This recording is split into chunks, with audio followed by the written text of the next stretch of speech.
तेजस्विनी अपने नए घर के आंगन में खड़ी होती है। उसकी आंखों में एक गहरी उदासी झलकती है, मानो उसकी पूरी दुनिया ही एक झटके में बदल गई हो। चारों तरफ नए माहौल की चुप्पी, दीवारों पर अनजान तस्वीरें और हवा में अजीब सी बेचैनी फैली होती है। वो धीरे धीरे चारों ओर नज़र दौड़ाती है, जैसे अपने नए जीवन की हकीकत को समझने की कोशिश कर रही हो। घर के अंदर उसकी माँ और भाई अपना सामान ठीक कर रहे होते हैं। माँ बार बार पुरानी यादों में खो जाती है, किसी पुराने कपड़े को छूती है तो आंखें भर आती हैं। वहीं उसका भाई चुपचाप सामान सजाता है, बिना कुछ कहे। घर में एक अजीब सा सन्नाटा है, जैसे हर कोई कुछ कहना चाहता हो लेकिन शब्दों में हिम्मत नहीं। उसी दौरान अचानक लक्ष्मी की तेज आवाज़ पूरे घर में गूंजती है। वो गुस्से से भरी आंखों से तेजस्विनी को घूर रही होती है। लक्ष्मी के चेहरे पर तिरस्कार और गुस्से की लकीरें साफ नजर आती हैं। वो ऊंची आवाज में कहती है, ये लड़की हमारे लिए अपशगुन है। जब से आई है घर में चैन नहीं है। मैं कहती हूँ इसे निकालो यहाँ से। लक्ष्मी की बात सुनकर पूरे घर का माहौल बदल जाता है। माँ का चेहरा उतर जाता है, भाई का सिर झुक जाता है और तेजस्विनी के सीने में जैसे कोई तीर उतर जाता है। उसकी आंखों में दर्द है, पर साथ ही आत्मसम्मान की चमक भी। वो एक गहरी सांस लेकर आंखों में हिम्मत भरकर लक्ष्मी की ओर देखती है और कहती है, काकी, मैं कहीं नहीं जा रही। यह घर जितना आपका है उतना ही मेरा भी है। उसकी आवाज़ में कंपन है, लेकिन दृढ़ता भी। लक्ष्मी उसकी बात पर ठहाका मारकर जोर से हंसती है। वो व्यंग्य भरी नज़रों से तेजस्विनी को देखती है और कहती है, देखो ज़रा, इतनी हिम्मत! मेरी औकात में रहने वाली लड़की अब मुझे जवाब देगी? लक्ष्मी की आवाज़ में आग है। वो गुस्से में तेजस्विनी की ओर बढ़ती है। तेजस्विनी की माँ तुरंत बीच में आ जाती है। वो कांपती आवाज़ में कहती है, लक्ष्मी बहन, बच्ची को कुछ मत कहिए। वह पहले ही बहुत दुखी है। लेकिन उसकी यह विनती आग में घी डालने का काम करती है। लक्ष्मी और भड़क जाती है। उसका चेहरा लाल हो जाता है। वो कहती है, दुख किसे कहते हैं, मैं बताती हूँ। इतना कहकर वह तेजस्विनी की कलाई पकड़ लेती है और उसे धक्का देती है। तेजस्विनी लड़खड़ाकर पीछे हटती है, लगभग गिरने ही वाली होती है, लेकिन खुद को संभाल लेती है।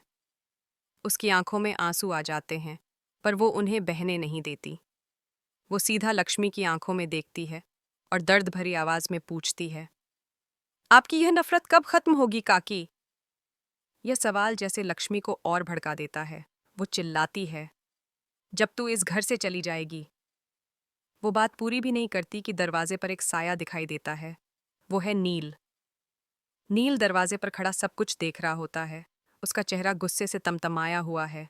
उसकी आंखों में तेजस्विनी के लिए दर्द और गुस्सा दोनों झलकते हैं। वो अब और नहीं सह सकता।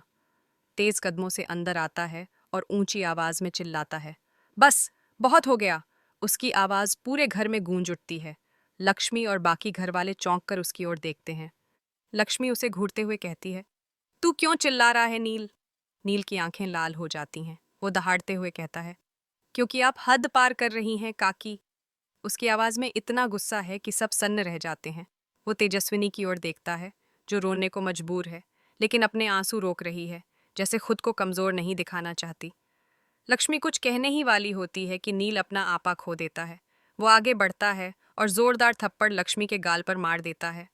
पूरा घर जैसे थम जाता है, हवा तक रुक जाती है। लक्ष्मी अवाक खड़ी रह जाती है। माँ की आंखों में भय, भाई के चेहरे पर सन्नाटा और तेजस्विनी के चेहरे पर हैरानी और दर्द। हर चेहरे पर एक अलग कहानी है। नील गुस्से से कांपते हुए कहता है, आपको कोई हक नहीं है किसी की बेइज्जती करने का, खासकर तेजस्विनी की। वो रुकता है, गहरी सांस लेता है और आगे कहता है, मोहित काका ने आपसे कभी ऐसा व्यवहार नहीं किया, फिर आप उनकी बेटी से ऐसा क्यों कर रही हैं? लक्ष्मी अपने गाल पर हाथ रखकर नील को अविश्वास से देखती है। उसकी आवाज कांपती है, तूने तूने मुझे मारा? नील उसकी आंखों में देखते हुए जवाब देता है, आपने मजबूर कर दिया काकी। कमरा एकदम खामोश हो जाता है। सिर्फ घड़ी की टिक टिक और तेजस्विनी की भारी सांसों की आवाज सुनाई देती है। तेजस्विनी की आंखों से आंसू बह निकलते हैं, लेकिन इस बार ये आंसू तकलीफ के नहीं, बल्कि सम्मान और भावनाओं के हैं। नील की इस हिम्मत ने उसके दिल में एक अजीब सी गर्मी भर दी है, जैसे किसी ने उसके दर्द को समझ लिया हो। नील उसकी ओर मुड़ता है, उसकी आंखों में देखता है और कहता है, मैंने बहुत देर कर दी तेजू, लेकिन अब और नहीं। मैं अपने दिल की बात सबके सामने कह रहा हूँ, मुझे तुमसे प्यार है। पूरा परिवार स्तब्ध रह जाता है। लक्ष्मी। दोस्तों, गुम है किसी के प्यार में की कहानी शुरू होती है महाराष्ट्र के एक छोटे से खूबसूरत शहर गढ़चिरौली से। यह वही इलाका है जो अपने घने जंगलों, शांत माहौल और संघर्षों से भरे जीवन के लिए जाना जाता है। यहीं रहती है हमारी कहानी की नायिका सई जोशी। सई एक होशियार, तेज-तर्रार और आत्मनिर्भर लड़की है। उसकी आंखों में बड़े सपने हैं। एक दिन डॉक्टर बनने का सपना। उसके चेहरे पर आत्मविश्वास की चमक है, उसकी बातों में सच्चाई और उसके कदमों में हिम्मत। वो अपने पिता कमल जोशी की लाडली बेटी है और उसकी पूरी दुनिया भी। कमल जोशी गढ़चिरौली के एक ईमानदार, सच्चे और निडर पुलिस अफसर हैं। उन्होंने अपनी बेटी को अकेले पाला पोसा, उसे हर वो चीज़ दी जो एक पिता अपनी बेटी के लिए चाहता है। वो सई के लिए सिर्फ पिता ही नहीं, बल्कि माँ, दोस्त और गुरु, सब कुछ हैं। सई के हर सपने में, हर मुस्कान में, हर हौसले में कमल सर का योगदान छिपा है। दूसरी तरफ कहानी का दूसरा अहम किरदार है विराट चौहान। विराट एक कर्तव्यनिष्ठ, भावुक और ईमानदार पुलिस अफसर है। वो अपने काम को पूजा मानता है और ड्यूटी के लिए किसी भी हद तक जाने को तैयार रहता है। हाल ही में उसकी पोस्टिंग नक्सल प्रभावित इलाके में होती है, वही इलाका गढ़चिरौली, और यहीं से नसीब की डोरें आपस में जुड़ने लगती हैं। विराट जब पहली बार गढ़चिरौली पहुंचता है तो उसे वहां की सच्चाई, डर और खामोशी महसूस होती है। लेकिन इसी कठिन माहौल में उसकी मुलाकात होती है सई और उसके पिता कमल सर से। कमल सर को देखकर विराट को अपने पिता का एहसास होता है। वही सादगी, वही ईमानदारी और वही कर्तव्य भावना।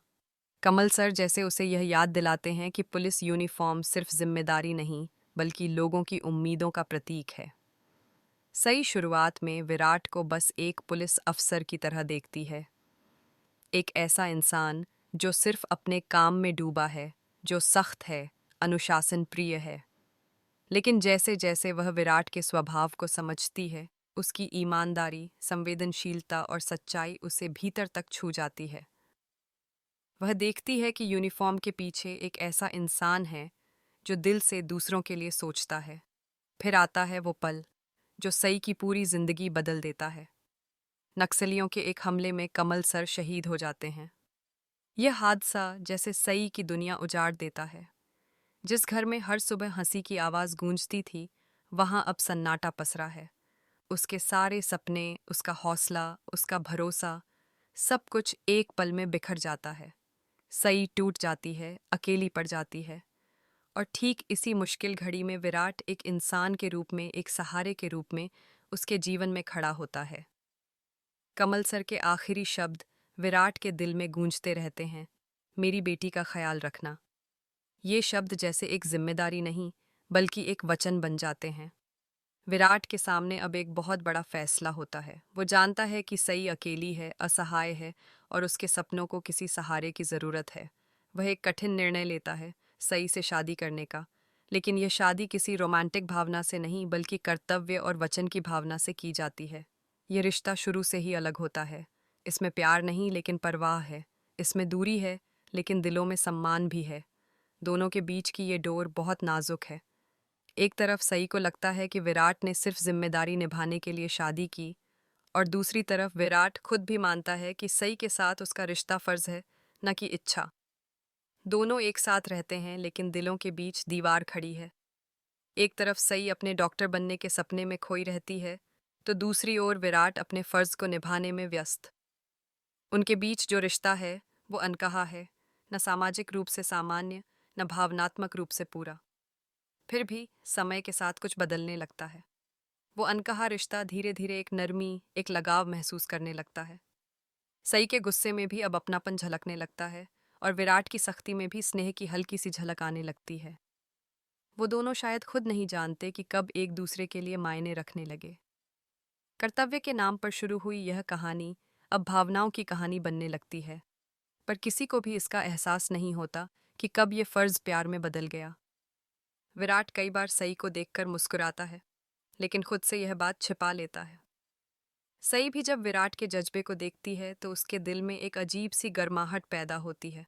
पर वो जानती है, यह रिश्ता आसान नहीं। गढ़चिरौली का वो शांत शहर अब सई के लिए यादों का घर बन जाता है, जहाँ हर गली, हर मोड़, हर दरख्त उसके पिता की याद दिलाता है। और विराट, जो पहले उसके लिए सिर्फ एक अफसर था, अब धीरे धीरे उसकी जिंदगी का सबसे बड़ा सहारा बनने लगता है। यहीं से शुरू होती है एक अनकही प्रेम कहानी, एक ऐसा रिश्ता जिसमें प्यार नहीं लेकिन परवाह है, विश्वास है लेकिन अपनापन नहीं। और जब भावनाएं धीरे धीरे दिल में जगह बनाती हैं, तो दोनों को भी एहसास नहीं होता कि कब वो एक दूसरे के अपने बन गए। अगर आप सई और विराट की इस अनोखी लव स्टोरी को और गहराई से जानना चाहते हैं तो हमारे साथ जुड़े रहिए, क्योंकि अगले पार्ट में कहानी और भी दिलचस्प होने वाली है। हम जानेंगे कि जब सई पहली बार चौहान निवास पहुंचती है, तो वहाँ के लोग, वहाँ का माहौल और वहाँ के छिपे हुए राजमोक्रोई कैसे उसके लिए नई मुश्किलें और नए इम्तिहान लेकर आते हैं। तो दोस्तों, बने रहिए हमारे साथ, क्योंकि गुम है किसी के प्यार में कि यह कहानी अब एक नए सफ़र की ओर बढ़ रही है, जहाँ कर्तव्य और प्यार के बीच की लड़ाई एक नया मोड़ लेने वाली है।